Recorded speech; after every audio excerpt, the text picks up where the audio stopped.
காவியம் பாடுதே நித்தி சுட்டி ஆடும் உச்சந்தலையில்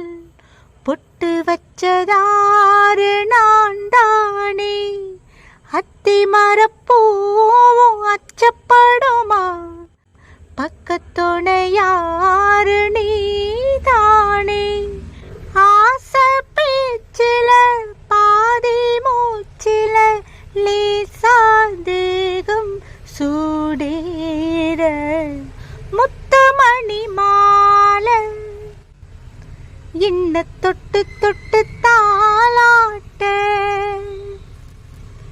வெக்கத்துல சீல கொஞ்சம் விட்டு விட்டு போராட உள்ளத்துல நீதானே உத்தமருன் பேர்தானே ஒரு நந்தவன பூதானே புது சந்தனமும் நீதானே ஒரு நந்தவன பூதானே புது சந்தனமும் நீதானே.